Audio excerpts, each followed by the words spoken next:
ассалому алайкум бинандаҳои азизу гиромӣ, барномаи иттилоотии ахборро аз телевизиони Тоҷикистон мустақиман манзури шумо менамоем. Дар студия бо шумо Ёр Муҳаммад Самадов. дар ҷумҳурии Тоҷикистон бо мақсади таъмини амнияти устувор, пешгирӣ аз хатарҳои афзояндаи терроризму, ифротгароӣ ва дигар таҳдидҳои замони муосир тадбирҳои зарури андешида шуда, дар ин самт ҳамкорӣ бо созмонҳои байналмилалию минтақавӣ ва кишварҳои шарик тақвият меёбад. ҳамкорамон Раҳматло Пирзода ба ин мавзӯъ гузориш омода намудааст.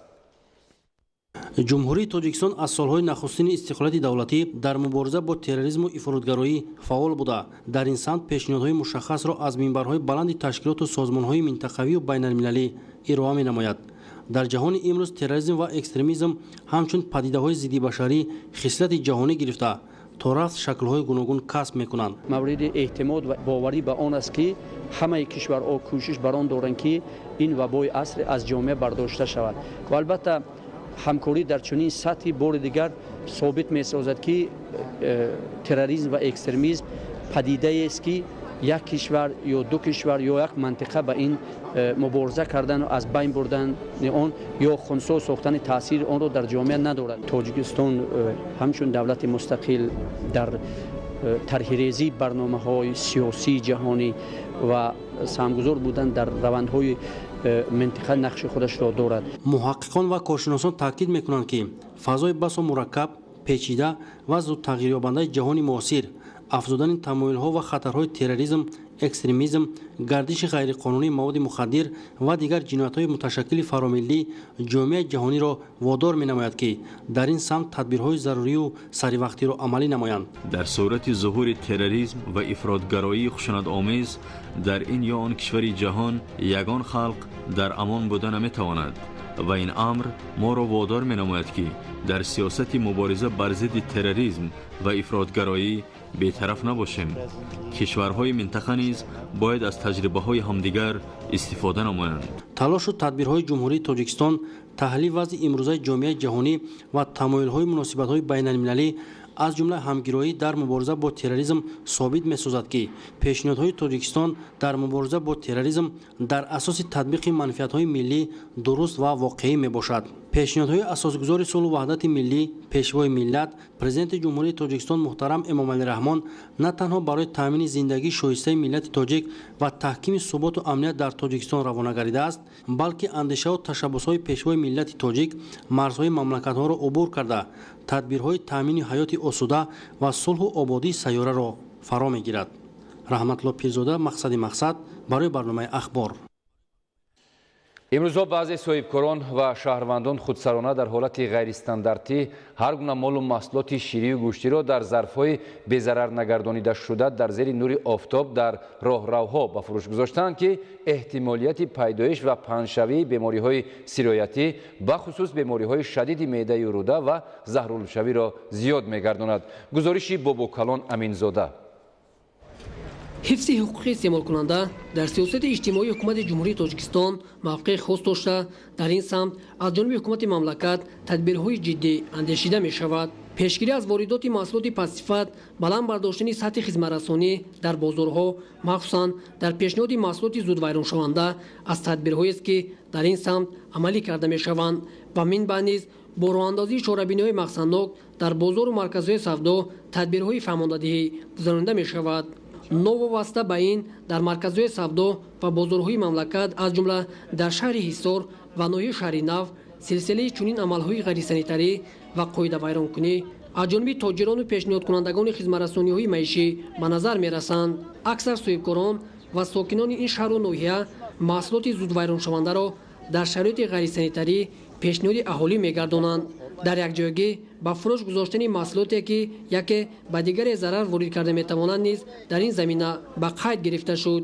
дар ҳоле ки ҳаво хеле гарм аст, баъзе бо ном тоҷирон маҳсулоти ташнашикан ва зудвайроншавандаро дар зарфҳои безараргардонида нашуда бе ҳуҷҷатҳои тасдиқкунандаи бехатарии маҳсулот зери нури офтоб ба аҳолӣ пешниҳод намуданд ки эҳтимолияти пайдоиш ва паҳншавии бемориҳои сироятӣ алалхусус бемориҳои шадиди меъдаи рӯда ва заҳрулшавиро дар пай дорад. дар се моҳаи аввали соли ҷорӣ барои вайрон намудани қоида ва меъёрҳои санитарӣ 17 нуқтаи фурӯши маҳсулотҳои тезтайёр маҳкам карда шуда нисбати 157 нафар вайронкунандаи қоидаҳои سنتری و گیگینی پروتکل‌های مأموری ترتیب داده شده. در این سمت کارهای نظارتی ادامه دارد. این نظر جانی باعث پیدا شدن هر گونه بیماری‌ها گردد. از جانب دیگر فرهنگ پستی معاملات سودا را در بازار و مرکزهای سودا ثابت می‌نماید. پیشنهاد محصولات زود ویران شونده با تصدیق بخطری طبی و سانیتری اینچنین حجت اجازه دهنده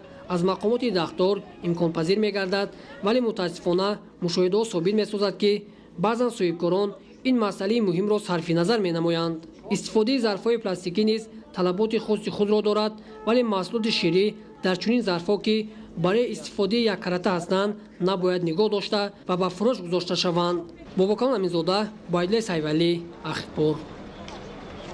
امروز در ناحیه وقت جمع‌آوری خوراک چروا در تل و تپه‌های حدود ناحیه به طور متشکلانه ادامه داشته، ساکنان و کشاورزان در همه خودجگی‌های دهقانی با استفاده از شرایط موجوده عزم دارند که هرچی بیشتر خوراک چروا را جمع‌آوری و ذخیره نمایند. تا امروز از 32,000 تن نقشه سالانه خوراک چروا در ناحیه 10,000 تن جمع‌آوری کرده شده است. خدایدادی رجب و اسکندری سعید گزارش می‌دهند. امسال بارشات ایام بهاران از بسیار جهت در منطقه‌های کوهی ناحیه بخش ولایت ختلان تاثیر مثبت گذاشت. این هم باشد برابر تامین نمناکی میدان‌های کرم همچنین امکان فراهم آورد که در تل و دامنه تپه‌ها نمناکی برای سبزش علف‌های خودروی مساعدت کرده برای تامین و ذخیره کردن خوراک چروا زمینه گذاشت. در این سمت طبق نقشه چاره‌بینی‌های مقامات اجرایی حکومت دولتی ناحیه بخش ستاد مخصوص تأسیس داده شده، مسئولین بخش‌های مربوطه ساحه موظف گردیدند که در یکجایی با خواجگی‌های دهقانی چرواداری با استفاده از همه امکانات‌ها هر چه زودتر این موسم نسبت سال‌های پیشین ذخیره خوراک چروا را زیادتر برآورند. این سال در ناحیه جمع‌آوری خشک به‌حد نغز است. این سال بود هوا به‌حد خوب آمد. هوای سالخین در چراگاه‌های زمستانه علف‌های خودرو به‌حد نغز نما یافتند. در ناحیه 64 خواجگی چروادار است. در هر یک خواجگی از 800 تا 1500 مول میده دارند. در همه خواجگی ها جمع‌آوری همین خشک ادامه دارد. امروز در و ذخیره کردن خوراک چروا از حساب علف‌های خودروی تل و تپه‌های وسیع سینه‌کاس جماعت دهاتی مشعل ناحیه بخش با مرام ادامه داشته، دهقانان و چرواداران برای مرحله نوبتی یعنی میده کردن و به نقطه‌های مخصوص نگهداری کشانیدن آن آمادگی می‌گیرند. دورنمای ذخیره خوراک چروا امسال در ناحیه بخش 32,000 تن پیش بینی گردیده است، ولی از روند جمع‌آوری و زیاد بودن علف‌های صحرایی مسئولین نیت دارند که نقشه را بر زیاد تامین نمایند. مسئولین و سهامداران کوپراتیو 3 ساله سامانجان ناحیه بخش به خاطر تامین احتیاجات چروای خودجگی با خوراک در فصل زمستان با استفاده از تکنیک و دیگر امکانات لازمه برای سری وقت در و ذخیره کردن علف‌های خودروی طبیعی تلاش می‌نمایند. چرواداران کوپراتیو مذکور باید این موسم 20,000 دانه تایبان از حساب چنین علف‌های طبیعی که غذاناکیشان بلند میباشند جمع‌آوری و ذخیره نمایند. طور مسئولین ابراز داشتند تا امروز الکی زیاده از 10,000 تایبان ذخیره کردند. همه خواجگیداران سرگرمانه خرسندانه در جمع‌آوری علف هستند. خواجگیداران در نزد خود مقصد گذاشته‌اند که 2 ساله ذخیره خشک را از همین علف‌های خودروی جمع‌آوری می‌نمایند.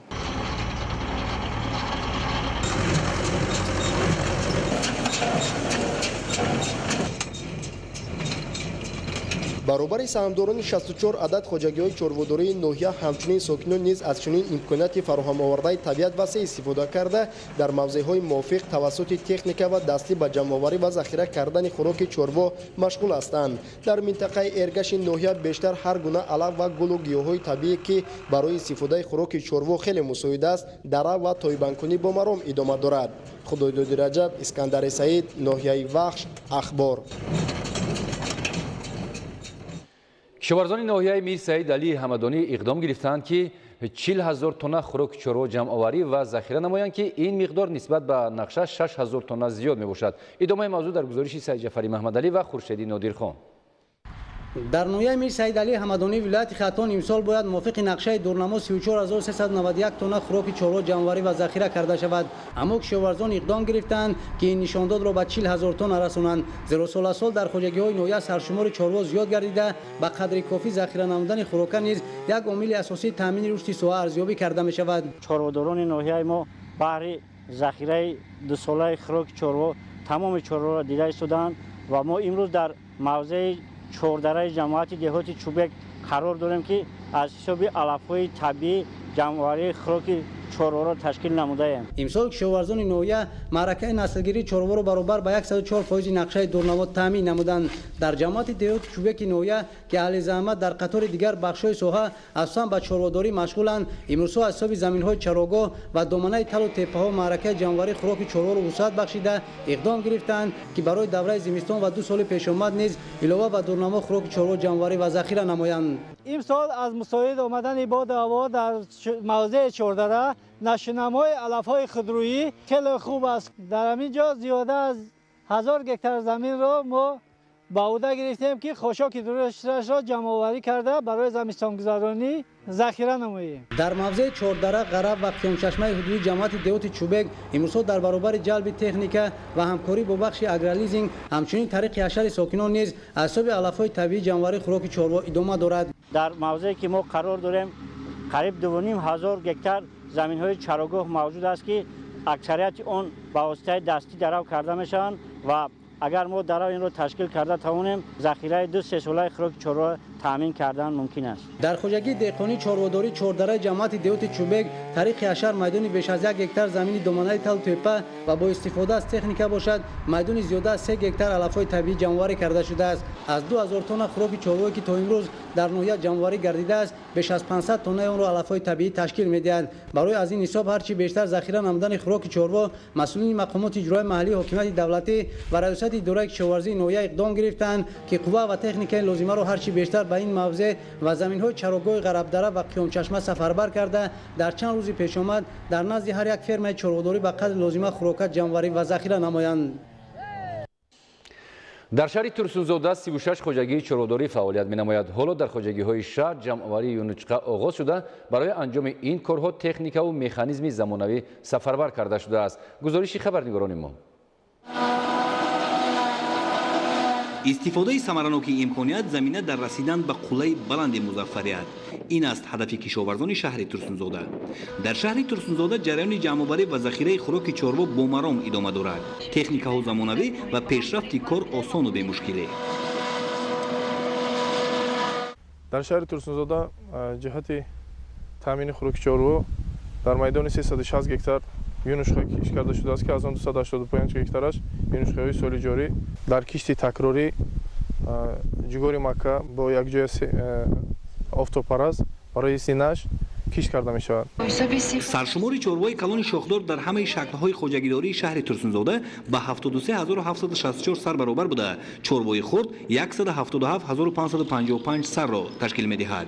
در اساس سرشمار طبق نقشه سال 2019 چورواداران شهر باید به مقدار 13850 تن خوراک چوروا ذخیره نمایند. هرچی بیشتر ذخیره شدن چنین خوراک در زیاد گردیدن حجم محصولات چوروا خاصه گوشت و شیر زمینه می‌گذارد.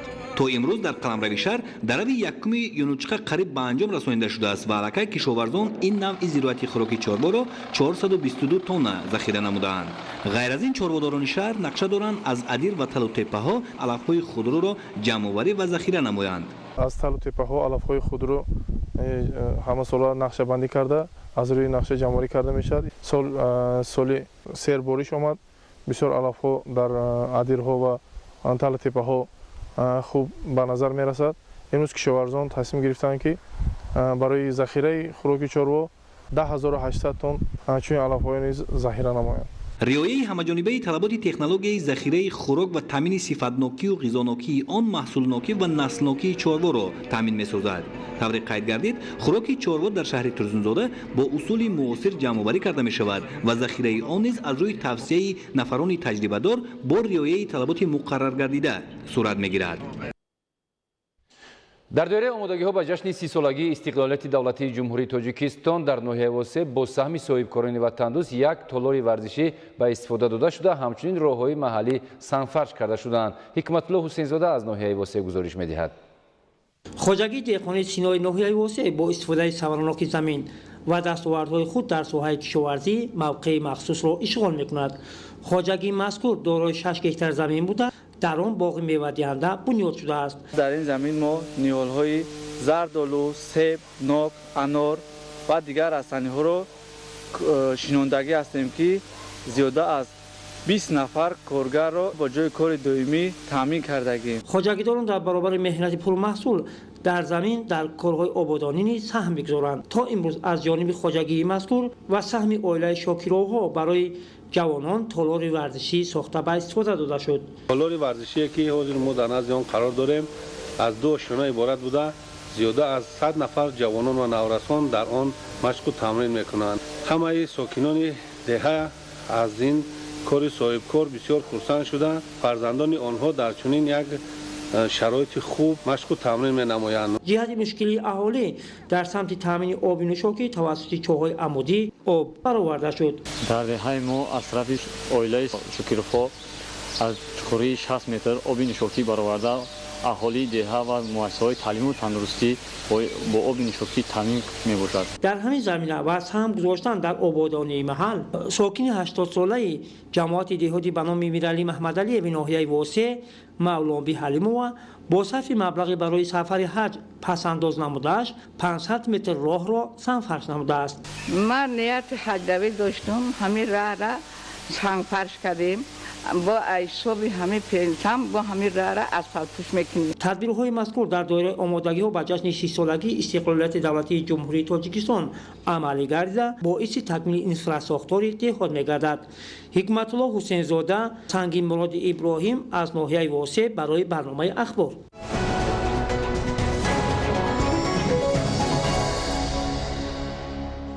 در ناحیه شهری توز با مناسبت روز بین المللی اویلا از جانب مسئولین مقامات محلی و بخش ثبت اسناد حالت شهروندی به طور رایگان به 10 نفر طفلان نوزاد شهادتنامه تولد و دیگر تحفه‌های خاطره‌ای تقدیم کرده شد. ادامه موضوع در گزارش تبرعلی صاحب نظر.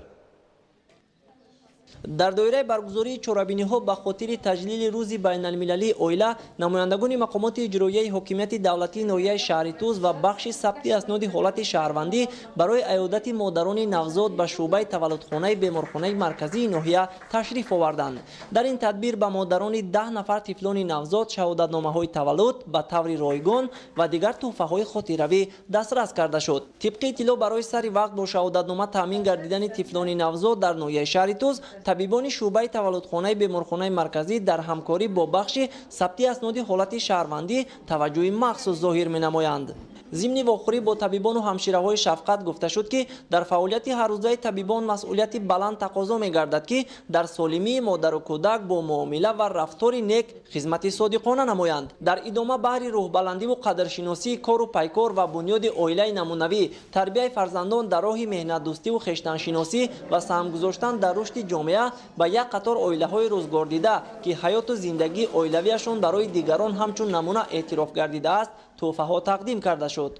پیش از اویلادور شدن تو جوان رفته همون تشخیصی گنتیکی را گذاشتنش در کن، یکدیگر را حرمت کردنش در کن، پدر مادرش را حرمت کردنش در کن. که از دیگر اویلا به خانه داماد آمد شرایط نو با اومد وای همین اویلا با چگونه قاعده قانونش هست همین با طاقت کرده. البته اینا پدر مادری که داماد هست وای هم به حساب گرفتنش در کن. واقعا هم پایدوار استواری دولت اویلا است. اویلا را یچه‌ای ابتدایی جامعه نامیده سالمی جامعه را به سالمی اویلا توأم می‌دانند. این اندیشه استوار و سالم بوده در تاریخ خلق تاجیک اویلا همیشه موقع مهم داشت و دارد. تبرعلی صاحب نظرов اسکندر دولتов از ناحیه شهر توز برای برنامه اخبار. بیننده‌های عزیز ما شما را در جریان روز از خبر گزارش‌های تازه که از حیات امروزی جمهوری و خارج مملکت نقل می‌کند آشنا می‌سازیم. خیر خوش نمی‌کنیم با تلویزیون تاجیکستان می‌مانیم البته با شما بیننده‌های عزیز.